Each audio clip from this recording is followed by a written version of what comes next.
के बाद राजधानी के आबकारी विभाग के भवन में आग लगने की घटना ने प्रदेश की सियासत का पारा और भी गर्मा दिया है। एक के बाद एक शासकीय दफ्तरों में आग लगने की घटनाएं महज संयोग है या इसके पीछे कोई गहरी साजिश, यह बड़ा सवाल बन चुका है।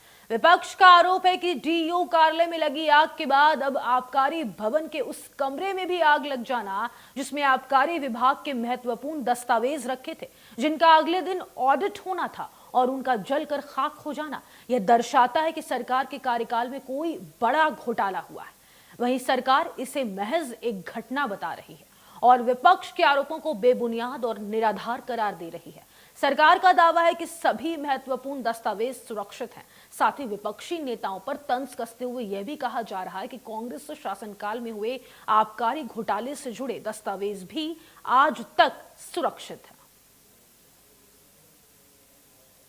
के पहले आबकारी विभाग में आग लग जाना और आग से ऑडिट के लिए जो रखे गए दस्तावेज हैं, कंप्यूटर, हार्ड डिस्क और अन्य जो डिजिटल दस्तावेज हैं, उसका जलकर खाक हो जाना इस बात का पुख्ता प्रमाण है कि भाजपा सरकार में बड़ा शराब घोटाला हुआ है। शराब के खरीदी बिक्री में राजस्व की चोरी की गई है, प्लेसमेंट एजेंसियों के माध्यम से गड़बड़ियां की गई है और रिकॉर्ड को जलाने के लिए एक दुर्घटना का रूप दिया गया है। इसकी उच्च स्तरीय जांच होनी चाहिए और ये भाजपा सरकार के हर विभाग में इस प्रकार से गड़बड़ियां हैं। अभी कुछ दिन पहले डीओ ऑफिस में आग लग गया, रायगढ़ के मत्स्य विभाग में आग लग गया, आबकारी विभाग में आग लग गया और कुछ समय पहले बिजली विभाग के ट्रांसफार्मरों में आग लग गई थी। तो एक बड़ी गड़बड़ियां भाजपा सरकार में हो रही है और उस पर पर्दा करने के लिए, भ्रष्टाचार के साक्ष्य को मिटाने के लिए अब शॉर्ट सर्किट का बहाना बताकर उसमें आग लगाया जा रहा है। इसकी उच्च स्तरीय जांच होनी चाहिए। देखिए, आग लगी जो थी उसका विवेचना चल रही है। मैंने भी जानकारी ली है, तो उसके लिए एक जांच कमेटी भी बना दी गई है। साथ में जो आग लगी थी, जिसके बाद तुरंत एफआईआर भी उन्होंने की। पुलिस ने उस रूम को लॉक किया हुआ है और प्रथम दृष्टया या ये पता चल रहा है कि जो प्रिंटर है, प्रिंटर में आग लगी थी। जितने भी अभिलेख हैं सुरक्षित हैं और जो कांग्रेस प्रोपेगेंडा फैला रही है ऐसा कुछ नहीं है। ऑडिट भी होगा, ऑडिट का अभिलेख भी सुरक्षित है और कांग्रेस ने जो 5 साल जो आबकारी विभाग को चरने का एक स्थान बना लिया था, उनकी फाइलें भी सुरक्षित हैं। कांग्रेस पार्टी ज़्यादा खुशी मत मनाए कि उनके अभिलेख नष्ट हो गए हैं। सभी के अभिलेख सुरक्षित हैं और ये सरकार उन अभिलेखों को ऑडिट में भी दे रही है और जो दोषी होगा, जो कांग्रेस ने जो यहाँ पे आबकारी विभाग को चरने का केंद्र बना के रखा था, उस पर भी कार्रवाई करने से पीछे नहीं हट रही है।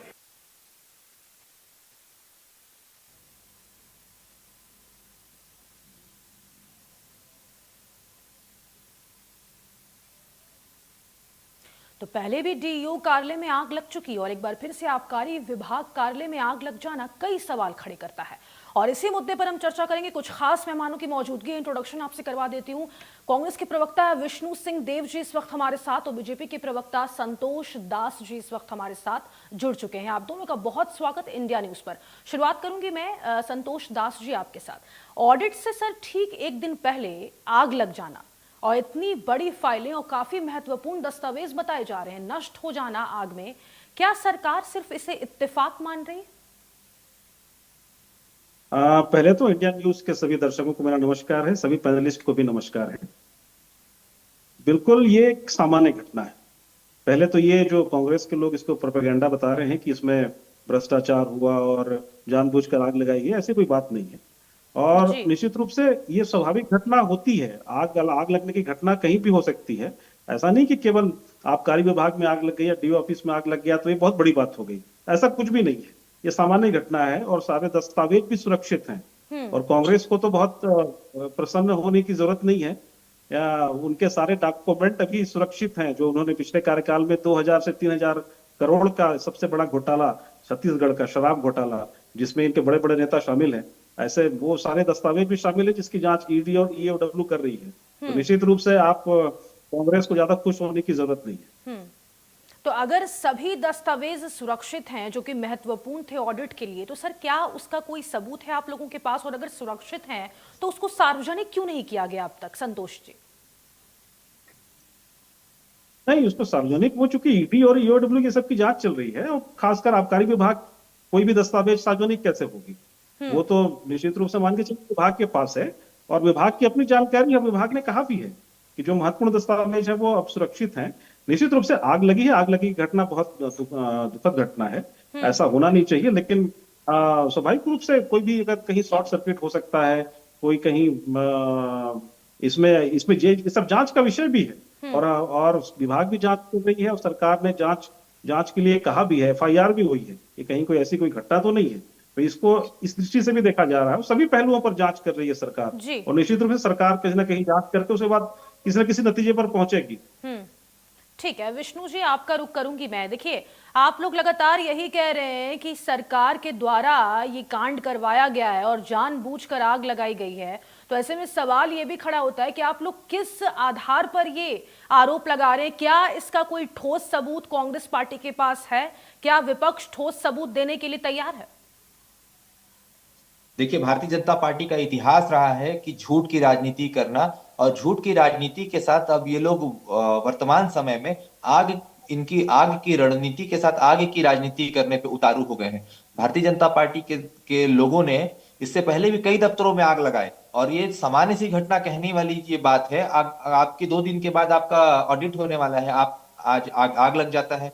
बलरामपुर की एक घटना की ओर मैं आप लोगों का ध्यान आकर्षित करना चाहूंगा। वहां पे माइनिंग के डिपार्टमेंट में आग लग गया, और उससे से कुछ दिन पहले वहां पे माइनिंग की कई सारी बड़ी घोटालों की शिकायतें लगातार अखबारों में भी छप रही थी, और कई सारे सामाजिक कार्यकर्ता और कई सारे आरटीआई एक्टिविस्ट उस दिशा में लगे हुए थे कि बड़े पैमाने पर बलरामपुर जिले में सहित सरगुजा संभाग में बड़े पैमाने पर माइनिंग से जुड़े भ्रष्टाचार हुए हैं।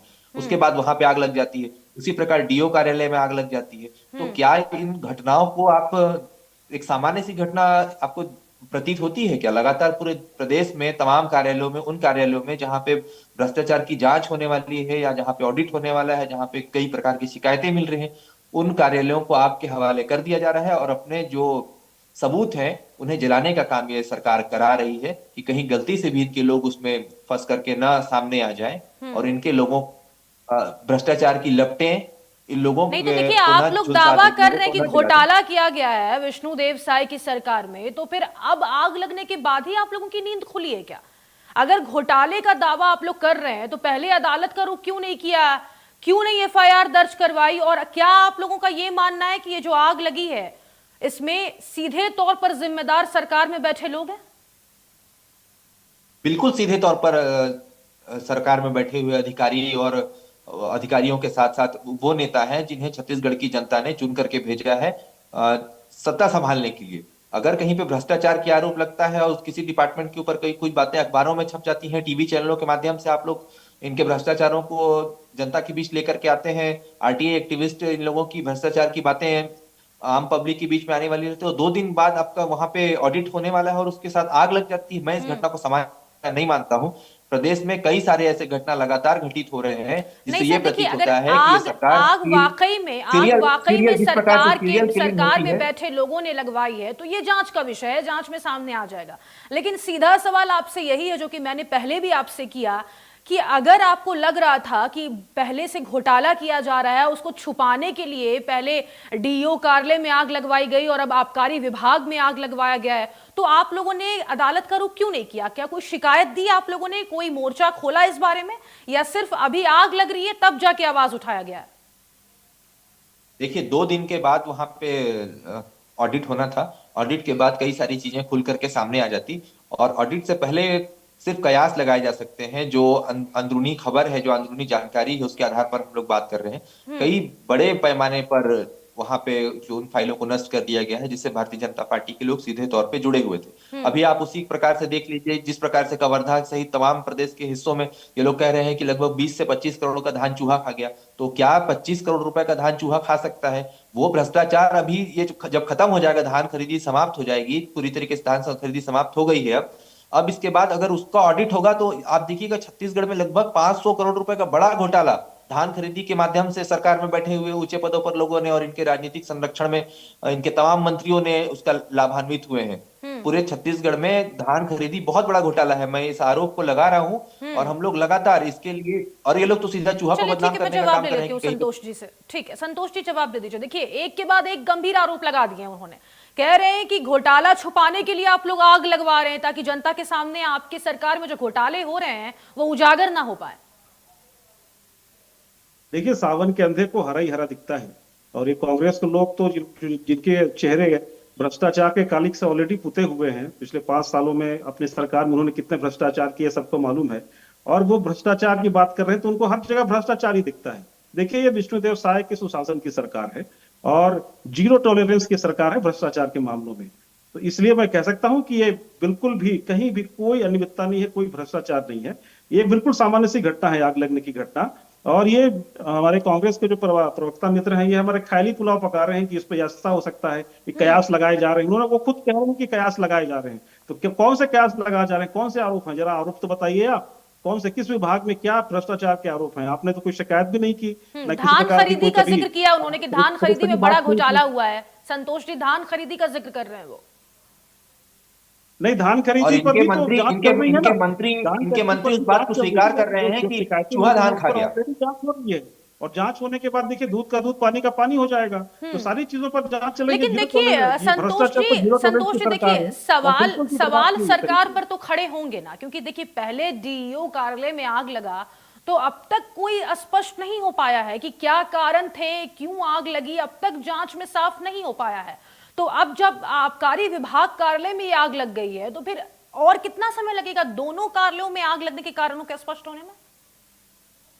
देखिए दोनों कार्यालयों में, डीओ कार्यालय और आबकारी विभाग दोनों में जहां पर आग लगी, उनके कारण अलग अलग हो सकते हैं। कारण कोई एक हो जरूरी नहीं है, और इन दोनों कारणों की जांच भी हो रही है, उस पर बाकायदा नहीं तो एफआईआर भी और हुआ है। सर और देखिए FIR होने के बाद अभी तो ऐसे अभी भी- आबकारी ऐसे भी- विभाग ऐसे में भी आग किया जा लगी है, सकता है। अभी आबकारी विभाग में आग लगी ऑडिट होने से ठीक एक दिन पहले, लेकिन डीओ कार्यालय में तो सर बहुत पहले आग लगी थी ना। तो अब तक जांच में स्पष्ट क्यों नहीं हो पाया है? सवालिया और निशान साथ में तो खड़े बलराम- होंगे ना सर। आप ऐसे कोई साथ में छुपाने वाली ऐसी कोई बात नहीं है। बलरामपुर के माइनिंग कार्यालय का भी जिक्र आप करिए। बकायदा एफआईआर हुआ है। एफआईआर, हमने कांग्रेस के मित्र हैं तो उनको जवाब लेना चाहिए ना, उनको आवाज उठाना चाहिए। क्यों उन्होंने लिख करके नहीं दिया? क्यों उन्होंने कहा? नहीं देखिए उनको लगता है कि यदि कहीं पर है कांग्रेस तो लिख जवाब, करके दें। कांग्रेस तो सवाल आवाज उठा रही है ना उठाने सर। की ऐसा कुछ नहीं है कि केवल आपकी ख्याली को आपकी लगाना चाहते हैं, सरकार है, आरोप लगाना अभी चाहते हैं। आपकी सरकार है और सारे विभाग आप लोगों के अंडर में आते हैं, और ऐसे किसी विभाग में आग लग जाना और अब तक जांच में स्पष्ट ना हो पाना, सीधा सीधा सरकार पर ही सवाल खड़े होंगे ना सर। नहीं देखिए, जांच अगर रिपोर्ट देर से आई इसका मतलब ये नहीं कि उसके पीछे कोई कारण है या कोई भ्रष्टाचार हुआ है। बिल्कुल भी नहीं, ऐसा कुछ भी नहीं है। आप जब जांच रिपोर्ट का इंतजार करिए, और जांच रिपोर्ट आने के बाद दूध का दूध पानी का पानी होगा, और कहीं कोई अनियमितता नहीं है, कहीं कोई भ्रष्टाचार नहीं है। ये सिर्फ और सिर्फ कांग्रेस की और कितना समय जांच रिपोर्ट आने में, और कितना समय? जांच रिपोर्ट आ सकती है, वो हो सकता है कल भी रिपोर्ट आ जाए, कोई बड़ी बात नहीं है इसमें। सरकार लगी हुई है, जांच एजेंसी लगी हुई है, खुद ऑलरेडी पुलिस विभाग जांच कर रही है, एफआईआर भी हुआ है, तो निश्चित रूप से जांच रिपोर्ट हो सकता है 2 दिन में जांच रिपोर्ट आ जाए। ठीक है विष्णु जी, वो कह रहे हैं कि जांच रिपोर्ट आएगी तो सब कुछ साफ हो जाएगा, किसी तरीके का कोई भ्रष्टाचार नहीं किया गया है। लेकिन अगर कांग्रेस लगातार दावा कर रही है कि बड़ा घोटाला हुआ है और जानबूझकर आग लगाई गई है सर, तो क्या आप स्पष्ट तौर पर अभी ये जवाब दे पाएंगे? दर्शकों को भी पता चल जाएगा कि आखिर ऐसी कौन सी महत्वपूर्ण दस्तावेज थे, कौन सी महत्वपूर्ण फाइलें थी आबकारी विभाग में जो कि आग लगा दिया गया, और इस डर से लगाया गया कि कहीं घोटाला उजागर ना हो जाए। एक पुरानी कहावत है कि गर्म दूध पे जली बिल्ली छाछ को भी फूंक फूंक कर पीती है। तो जब एक के बाद एक कार्यालयों में आग लग रही है छत्तीसगढ़ में, तो इन्होंने क्या उससे बचने के लिए क्या उपाय अपनाए? फायर सेफ्टी का इनका क्या इंतजाम था? क्या इन्होंने अपने सारे दस्तावेजों को डिजिटल कर लिया पूरे छत्तीसगढ़ में? बलरामपुर में घटना होती है, वहां पे रॉयल्टी के करोड़ों रुपए के दस्तावेज जल जाते हैं। उसके बाद डीओ कार्यालय में आगजनी की घटना हो जाती है, उसके बाद ये घटना होती है। अभी सीएजी का एक रिपोर्ट आया है जिसमें एजुकेशन और आबकारी, इसमें लगभग 100 करोड़ रुपए की आर्थिक अनियमितता की एक रिपोर्ट सामने आती है। और उसके 2 दिन पहले जब ये होना है आग लगने की घटना को अंजाम दे दिया जाता है, तो निश्चित रूप से इसमें सरकार पूरी तरीके से सरकार की जवाबदेही बनती है कि वो बताएं कि ये आग से बचने के लिए उन्होंने क्या किया। पिछले बार जहां पे आग लगा हुआ था बलरामपुर का, उनको जवाब देना चाहिए, डीओ कार्यालय को उन्हें जवाब देना चाहिए। और इसमें पूरी तौर पर भारतीय जनता पार्टी और उससे जुड़े हुए अधिकारी और नेताओं का संरक्षण है और उनके लोग इसमें शामिल हैं। और इस प्रकार के बड़े आर्थिक अपराध से बचने के लिए इस प्रकार की घटना प्रदेश में लगातार अनेक लेकिन विष्णु जी देखिए, बीजेपी का कहना है, बीजेपी कह रही है कि कांग्रेस के कार्यकाल में भी घोटाला हुआ था और उसके महत्वपूर्ण फाइलें अभी भी सुरक्षित है। फिर आप लोग ये दोहरा मापदंड कैसे अपना रहे हैं सर? विष्णु जी, विष्णु जी, घोटाले की बात लगातार भारतीय जनता सर बोलिए। जिस आबकारी घोटाले की बात भारतीय जनता पार्टी के लोग, आवाज आ रही है? जी जी बिल्कुल आ रही है सर। जिस आबकारी घोटाले की बात भारतीय जनता पार्टी के लोग कहते हैं वो पूरी तरीके से एक इनके मन घड़ंत ही है। मैं उसको कहना चाहूंगा, हमारे एक पूर्व मंत्री को उसमें जमानत मिल चुकी है और कई सारे अधिकारियों को उन्होंने नोटिस दिया था, उनसे जवाब तलब किया था, लेकिन निकल करके क्या आता है? आज तक कितनों को सजा हुई? पिछले 2.5 सालों से 2.25 सालों से भारतीय जनता पार्टी की सरकार छत्तीसगढ़ के भीतर बनी हुई है, तो उन्होंने क्या कार्रवाई की उस पर? इनको वो बताना चाहिए कि पूरी तरीके से एक मनगढ़ंत राजनीतिक षड्यंत्र के तहत केंद्र की एजेंसियों का दुरुपयोग करके छत्तीसगढ़ में कांग्रेस की सरकार को डिस्टर्ब करने के लिए इन्होंने आरोप लगा दिए। आरोप सिद्ध कर पाने में सरकार असमर्थ है। उससे बचने के लिए और अपने किए हुए अपराधों से बचने के लिए ये लोग आगजनी जैसे नहीं देखिए घटिया और सर, देखिए सबसे गंदे पहले मैंने कृत्य आपसे यही सवाल किया था, जो कि अब अभी तक आप अब जवाब देने में असमंजस की स्थिति में है, कि आपको, आपके पास क्या सबूत है कि जानबूझकर आग लगाई गई है? अभी तक आपने जवाब दिया नहीं है सर। कोई ठोस प्रमाण कांग्रेस पार्टी के पास? लगातार उन कार्यालयों में आग लग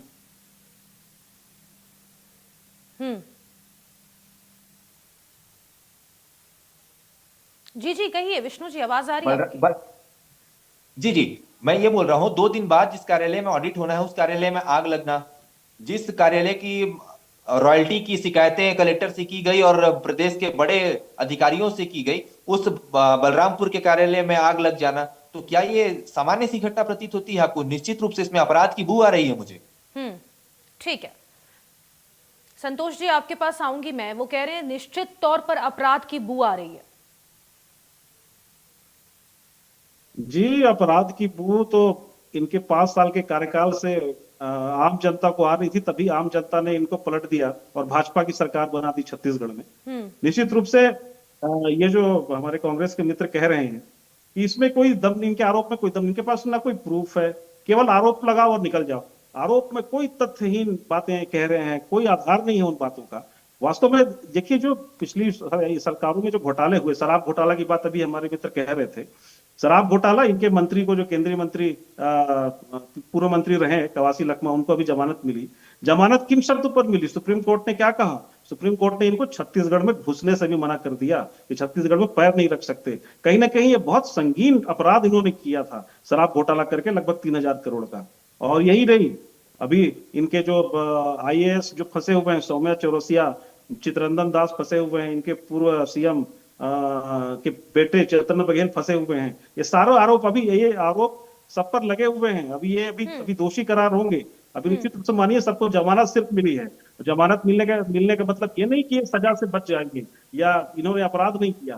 तो अभी अपराधी घोषित होना बाकी है और अभी अंजाम तक पहुंचना बाकी। इसलिए कांग्रेस जब भ्रष्टाचार पर बात करती है तो मुझे हंसी आती है। ठीक है, छोटा सा जवाब विष्णु जी, छोटा सा जवाब, फिर मैं ठीक है संतोष जी के पास, आपके पास लौटूंगी मैं दोबारा। विष्णु जी, छोटा सा जवाब। अपनी शक्तियों का दुरुपयोग करके कांग्रेस को परेशान करने के लिए, कांग्रेस की सरकार को अस्थिर करने के लिए बीजेपी ने इस प्रकार की केंद्रीय की एजेंसियों का दुरुपयोग करके हमारे नेताओं के ऊपर, हमारी चलती हुई सरकार के ऊपर, जो छत्तीसगढ़ में जनता के लिए बहुत अच्छा काम कर रही थी, उसे परेशान करने के लिए इस तरीके के मनगढ़ंत आरोप लगाने का काम किया। और आने वाले समय में हमें पूरा विश्वास है भारत की न्याय व्यवस्था पर, भारत की न्याय प्रणाली पर, कोर्ट पर। आने वाले समय में दूध का दूध और पानी का पानी हो जाएगा और ये जो आरोप लगे हैं वो निराधार साबित होंगे। हमारे सारे नेता बाइज्जत इन प्रकरणों से बरी होने वाले। लेकिन एक बात जी। मैं बार बार कह रहा हूं, जो आगजनी की जो घटना हुई है उसमें जवाबदेही तय करनी पड़ेगी, और इसके जवाबदेह छत्तीसगढ़ में मुख्यमंत्री बैठे हैं, उन्हें उनको मैं उसका दोषी मानता हूं। जो छत्तीसगढ़ में भारतीय जनता पार्टी की सरकार चल रही है, जो इस तरीके की घटनाओं को अंजाम दे रही है, उन लोगों को जवाबदेही तो तय करनी पड़ेगी ना। अगर आप सत्ता में बैठे हुए हैं और प्रदेश में कोई घटना हो जाती है, तो आप जवाबदेही से कैसे पीछे भाग सकते हैं? हम्म, ठीक है। संतोष जी, आपके पास आऊंगी। वो कह रहे हैं जवाबदेही से आप कैसे भाग सकते हो। मेरा आपसे सीधा भी एक यही सवाल है सर, कि अगर किसी तरीके का कोई घोटाला नहीं हुआ है, सिर्फ और सिर्फ एक घटना है ये, तो क्या आप लोग अब सीबीआई जांच की मांग करेंगे? होनी चाहिए। 2 कार्यालयों में, बड़े कार्यालयों में आग लग जाना, सीबीआई जांच तो बनती है ना? नहीं, देखिए, पहले तो प्रदेश सरकार की पुलिस जांच कर रही है। पहले तो एफआईआर करने के बाद प्रारंभिक जांच चल रही है, और प्रारंभिक जांच होने के बाद जो तथ्य सामने आएंगे, यदि ऐसा लगेगा कि हाँ वास्तव में कहीं गंभीर अपराध हुआ है, कहीं कोई घटना हुई है, ऐसा कुछ साजिश हुई है, तो निश्चित रूप से सरकार, अगर अगर ऐसा लगेगा तो निश्चित रूप से सरकार आगे भी जांच करेगी, बड़ी एजेंसियों को भी जांच के लिए दे सकती है। लेकिन प्रारंभिक चरण में ही जब तक जांच रिपोर्ट नहीं आई है, उससे पहले ही कह देना कि नहीं, ये इसमें बहुत बड़ी साजिश हुई है, बहुत बड़ा भ्रष्टाचार हुआ है, ये मुझे लगता है ये तथ्यहीन बात करने का कोई औचित्य नहीं है। मुझे लगता है कि इस पर थोड़ा इंतजार करना चाहिए। जांच होगी और जांच की रिपोर्ट भी आएगी, और दूध का दूध, पानी का पानी भी होगा। लेकिन आप लोग कांग्रेस शासनकाल के आबकारी घोटाले का लगातार हवाला दे रहे हैं सर, तो ऐसे में अब ऐसा थोड़ी हो सकता है कि जिम्मेदारी से आप लोग बच जाएं, क्योंकि कांग्रेस में भी घोटाला हुआ था, तो बीजेपी भी घोटाला करेगी। ना, कौन से घोटाले की बात कर रहे हैं वो? इनके पास कोई तथ्य नहीं है, ये केवल हवा में तीर चला रहे हैं, केवल अंधेरे में तीर चला रहे हैं। अंधेरे में तीर चलाने से कहीं तुक्का लग गया तो लग गया, तो ये क्या बात हुई? आप तथ्य रखिए ना, आप किस घोटाले की बात कर रहे हैं? हम तो तथ्यों के साथ बात कर रहे हैं कि आपने 2000 से 3000 करोड़ रुपए ठीक का है सर। घोटाला किया। घोटाले की जांच चल रही है, ईडी ने जांच किया, ईओडब्ल्यू ने जांच किया, इनके मंत्री गिरफ्तार हुए, इनके कई नेता गिरफ्तार हुए, आईएएस गिरफ्तार हुए, जो निज सचिव रहे इनके मुख्यमंत्री के, वो ठीक है। गिरफ्तार हुए। तो ठीक हमारे है। पास तो तथ्य ठीक है, है, हम वक्त तथ्य पे हमें बात बस कर रहे इतनी हैं। की इजाजत देता है। आप दोनों का बहुत शुक्रिया हमारे साथ जुड़ने के लिए और तमाम बातचीत करने के लिए। तो 2 बड़े